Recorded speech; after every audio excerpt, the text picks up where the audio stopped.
What's your secret that could literally ruin your life if it came out? Story 1. I once helped out a female friend's family by taking care of their cat for a week. Every day for a week, I would go over there and snoop around their house. I found my friend's diary and proceeded to read the entire thing. I used this information to get her to like me, and she is currently my wife. We now have a Discord. Check out the server in the link in the description.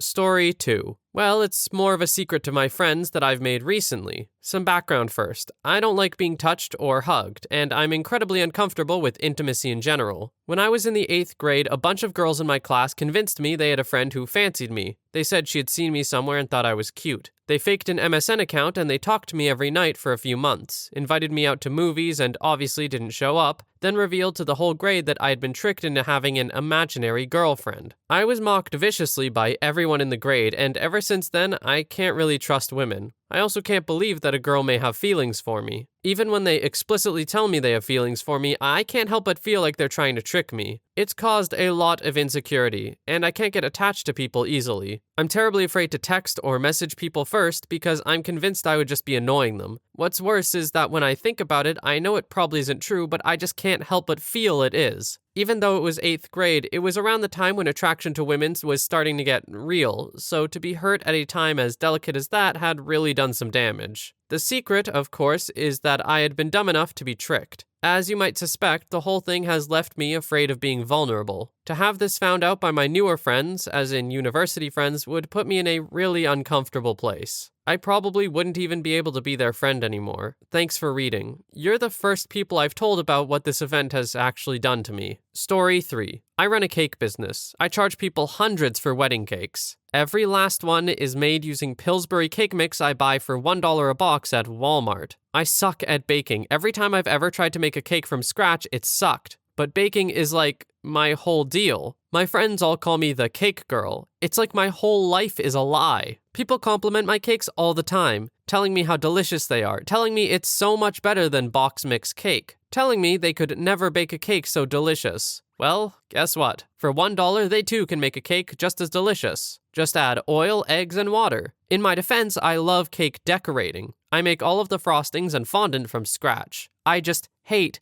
baking cakes. I base my prices mostly on the decoration of the cakes, and not of the cake itself, if that makes any sense. Still, no one knows about this except my husband. Even my best friends think I slave over the oven mixing and baking these cakes. I've been doing this for years. If anyone knew, my business and reputation would be in the toilet for sure. I keep telling myself I have to learn how to make the cakes without box mixes, but I never do it. I feel like such a sham sometimes. Story 4. First time telling anyone this. This thread is so deep that probably no one will see it, but if one person does see it, I'll feel better. I'm basically living a lie. I told my entire family I was able to transfer out of community college and into a university, but I never finished up the requirements. So, since I live at home every day instead of going to school, I just go to the local library and BS. My lies are so extensive, I even go to the campus and meet my girlfriend for lunch sometimes. I've made fake transcripts to show my family. And to make it look like I'm actually studying, I go to MIT OpenCourseWare to look up facts that I learned in class that day. I have become a remarkable liar. I hope to be transferring in the fall, and then I look forward to living a normal life. Coming clean is not an option at this point. Story 5. This isn't necessarily something that could ruin my life, but it could ruin many others.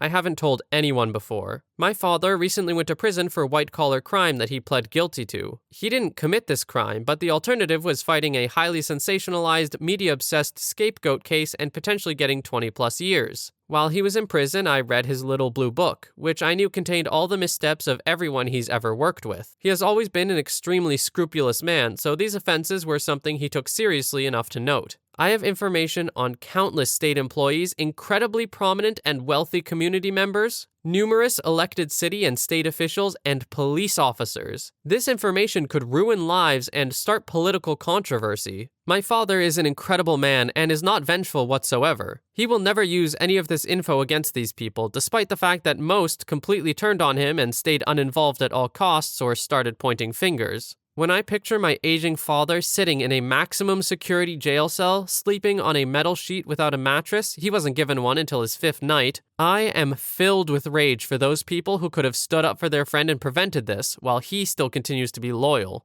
I still haven't decided which campaigns, if any, I'm going to ruin in the upcoming elections. Story 6. When I was 15, my parents were going through a divorce. My mom worked night shifts and my dad was living with a friend of his. One night, my sister, who was 19 at the time, came home pretty drunk from a party. She was acting goofy and fell on the couch next to me. She started grabbing my leg and laughing, and we started fondling. We ended up banging right there. When we woke up the next day, she had no recollection of the night before, so I just kept my mouth shut. Fast forward to when I'm 18. Sister is home from college and dad is over for a visit. They get into an argument and in a fit of rage, my dad announces how he has never forgiven her for the abortion she got when she was 19, and subsequently killing his grandchild. He's very religious. I then realized the baby she aborted was mine. And as far as I know, I'm the only one who knows since she has never mentioned that night. Story 7. Not life-ruining, but makes me feel like crap every time I think about it. As I've told Reddit before, I have a blind brother. When we were young, I used to get so frustrated at all the extra attention he received and how I had to be more responsible with my sibling than my peers.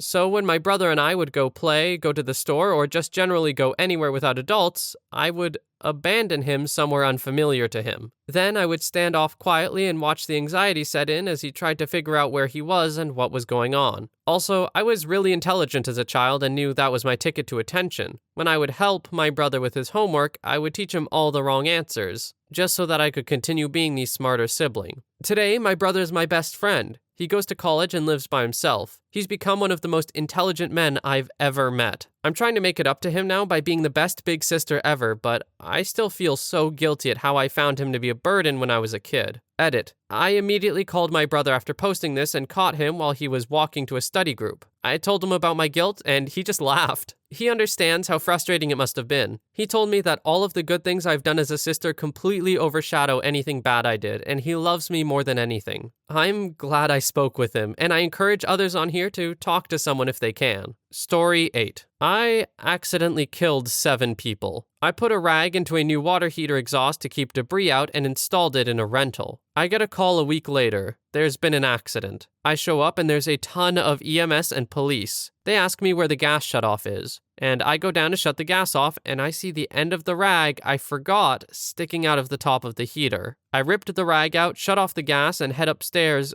only to be told all the tenants were dead. I drink all day now and sleep. It's killing me from the inside every single day, but if I say anything, my family is ruined. We have a bunch of rental properties and we'd be shut down. Story 9. I faked having a chronic pain condition for 5.5 years in order to not have to attend middle school and high school. I was placed on a homebound program, not homeschooling, and allowed to study at my own pace from home. I was able to fool a team of medical professionals, my family, my teachers, and my friends into believing that my symptoms were real. Also, I racked up over $100,000 in medical bills for my family. That's just what the insurance didn't cover during those 5.5 years. I did not realize the extent of the medical bills until late into my lie, and it was one of the main reasons I decided enough was enough. Upon graduating from high school and getting accepted into a good university, I decided that it was time for my pain to go away. No one has questioned the fact that my symptoms vanished overnight. My medical team attributed it to the fact that I was nearing the end of puberty. What I did was a D-bag thing, and my family is continuing to drown in debt from medical bills. I plan to pay them back someday. I simply started the hoax because I was a 12-year-old who absolutely loathed middle school. I attempted to end the lie at the beginning of every school year, but eventually fell back into saying my pain had prevented me from attending. Today, I feel horrible about what I did, and I desperately want to tell everyone that it was a lie, but I know that I can't because I will never gain credibility back again. Edit. Those of you who are saying I'm a D-bag, you're right. I wholeheartedly agree with you. I do want to address a couple of things, though. 1. This occurred over a decade ago. I have since graduated from undergrad and law school. I am currently an associate at a large law firm, and I am in a position to pay my parents back. 2. I have tried many times to pay my parents back the $50,000 they have already paid off. I have also tried to get them to let me assume the remaining $50,000 in medical bills, and they refuse. My hope is that they will allow me to help them with their retirement. I think some ground is being made in those negotiations.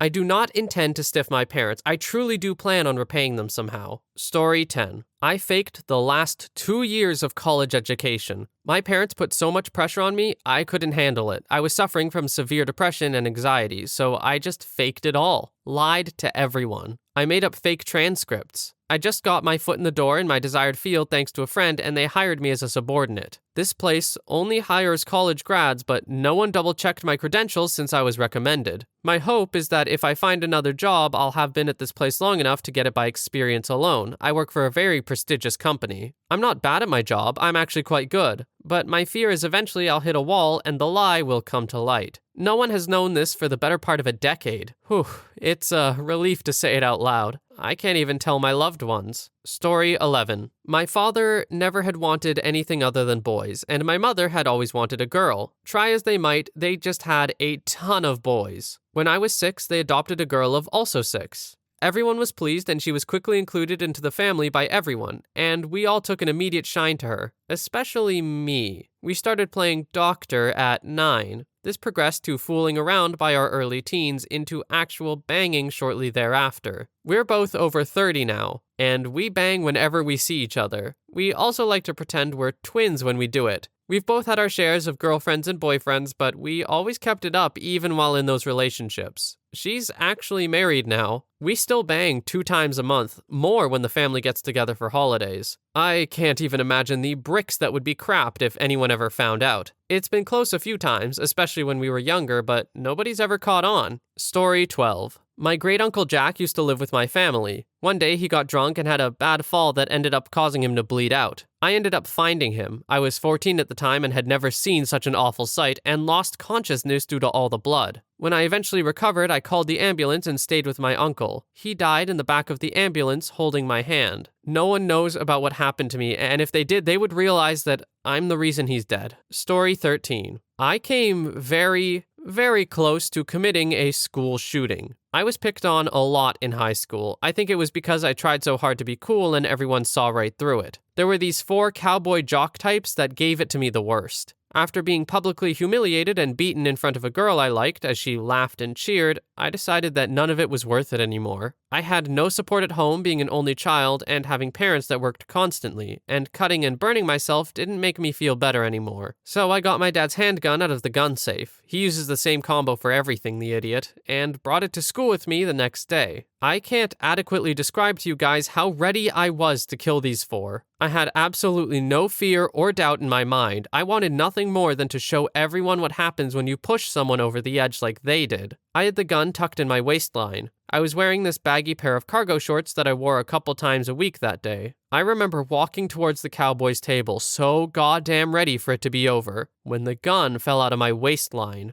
It fell down the left leg of my shorts and made the loudest sound as it hit the cafeteria floor. I tried my best to grab the gun real quick, but people saw what it was and screamed, and one of the instructors tackled me to the ground. They eventually concluded that I had brought the gun to school to impress people with badassery and had no intention of using it. I was expelled and sent to live at a youth ranch in Idaho until I was 18. I did have intention of using it though. I was going to kill all of them. I'm 24 now and I still think about it all the time. I haven't recovered from high school. I'm still terrified of people in general and avoid having relationships because I fear what I'm capable of. I'm not looking for pity. I know that what I did was wrong. It just feels good to tell the story. Thanks, Reddit. Story 14. Background. I'm a guy in my late 20s who was taken into care aged 7. Everyone around me already knows that I was brought up by foster families because I had a crap early childhood. I deliberately keep it vague and say stuff like, I'd rather not go into it so that people will just assume I was abused in some way and they'll just stop asking about it. The truth is that for the first 7 years of my life, I was brought up as a girl by my psycho birth mother who really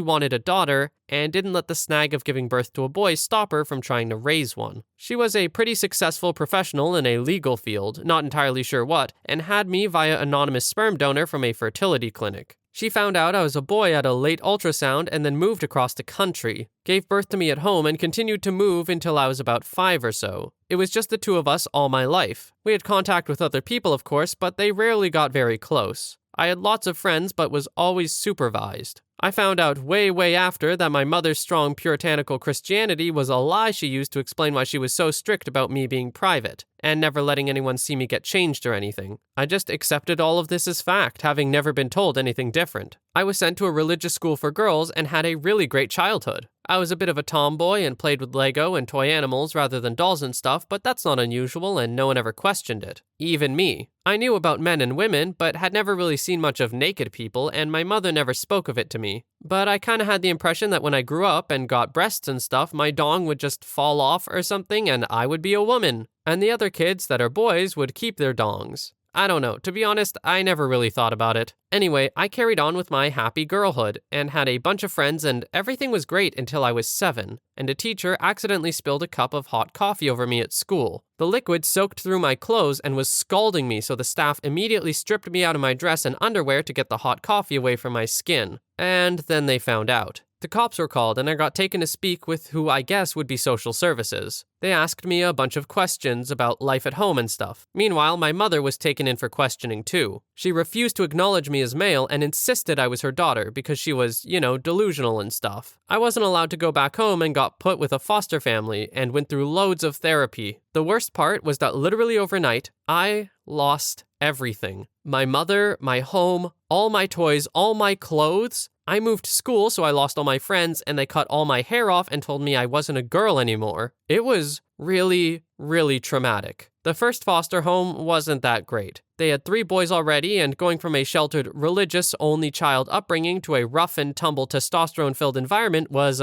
difficult. They tried to force me to be masculine, and I was just too confused about what they wanted. Anything girly was reprimanded, and I just felt so lost and alone because nothing I did was right. I tried to commit suicide when I was 11, and again at 13 because I didn't feel like I fit in anywhere. After the second attempt, they moved me to a different foster family who were awesome. I consider them to be my parents. They actually stood up for me. The first thing was that they let me grow my hair. From when I got taken into care, they buzzed my hair short and I hated it. They always had to hold me down and do it forcibly while I was crying and fighting. My new parents flatly refused to do it and said that lots of boys had long hair. They also let me quit karate and football and take up swimming and jazz dance. Since I'd been in care, no one had ever stood up for my right to choose what activities to do or how to dress before. It was amazing. In the end, I came out of it with a pretty healthy gender identity. I'm a guy, but not the most butch guy ever, and I'm fine with that. I went through school and got my degree and have a pretty good job and an amazing, supportive wife. Everything looks great. But I can never speak about my early childhood